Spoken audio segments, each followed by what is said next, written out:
Interrupt you.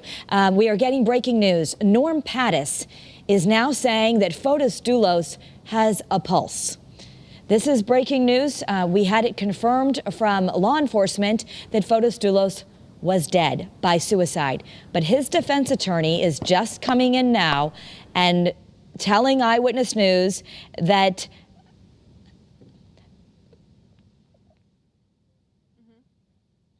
Okay, Norm Pattis has just released a statement saying, "I'm told that Fotis Dulos is on his way to the hospital and he has a pulse. My thoughts and prayers are with him."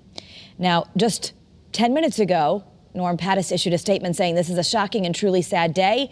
Pattis said, "My heart goes out to his children and his family. It's just a horrible day." But now we are hearing from Norm Pattis, the defense attorney in this murder case, that Fotis Dulos has a pulse. So, Eva, I'm just going to go back out to you because now we have that information, and obviously that will adjust what we are hearing. We did witness Fotis Dulos as the law enforcement was attempting to perform CPR for at least 10 minutes. The ambulance was there for a very long time, and when the ambulance left, it actually didn't leave with sirens. It left on as it was driving out. It drove normally. So this is shocking news as we're hearing from Norm Pattis that he has a pulse. This is information. All I can do is report to you what we are hearing. This is certainly in conflict of what authorities had told us earlier, that Fotis Dulos is dead and that he had committed suicide. Eva, if we can go back out to you and we can just talk about some of the time frame. I know this is shocking news to you as I just interrupted you with that information. Yeah, and Kara, we're going to get information here on the scene, hopefully within the next couple of minutes or so. So hopefully we can clear up everything that we've been hearing. I know that we had that confirmed from authorities, but again, we're hearing some different information now from Norm Pattis. But like I said, we're going to be briefed here on the scene, hopefully within just a couple of minutes or so. But just to recap this timeline and the investigation, I know that many people have followed this very closely. Again, it just marked 8 months since Jennifer Dulos went missing. Over the course of those 8 months, state police have worked tirelessly to piece this all together, trying to figure out exactly what might have happened or led up to her disappearance.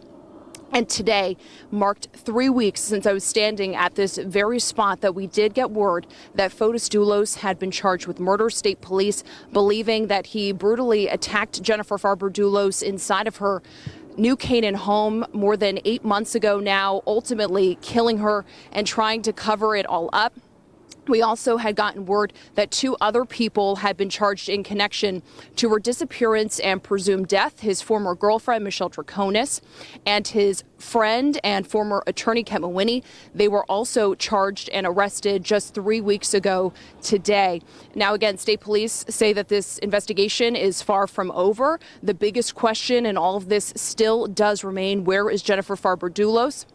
We know that over the course of these 8 months, state police have been looking all over the state, following every tip and lead that they might have gotten in this investigation, trying to answer that very question. And to this day, more than 8 months later, they still don't have the answer to that. But again, this is another development in the case that, again, we're going to be following very closely here in Kara. As I've been saying, we are awaiting a press conference within the next couple of minutes or so where we should clarify all of that information.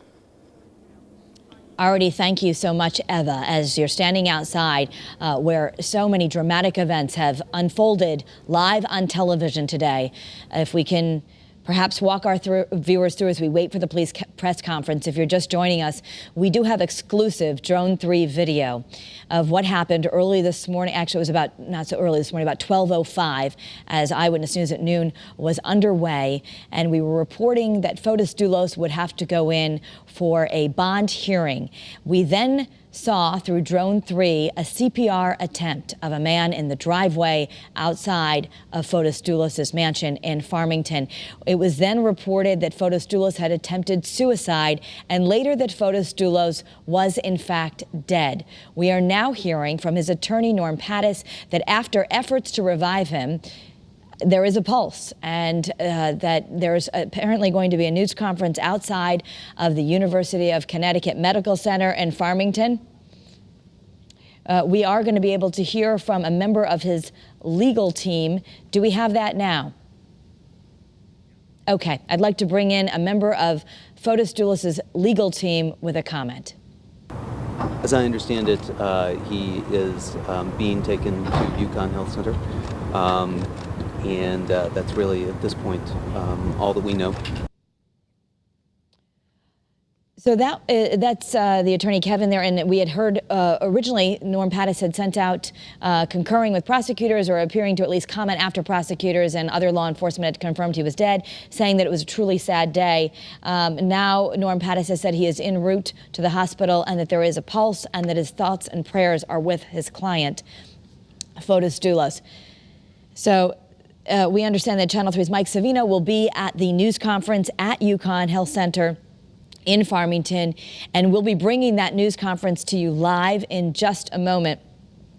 I don't know if Lieutenant Vance is still available, but I would like to go back and see if we can talk about what has transpired in the last few moments. We've been tried to be very careful about the information that's coming in and only reported as authorities tell us that it's true, which we had gotten the official word that Fotis Dulos was dead by suicide. And now we're hearing that perhaps those attempts to revive him in the driveway were somewhat successful because he has a pulse.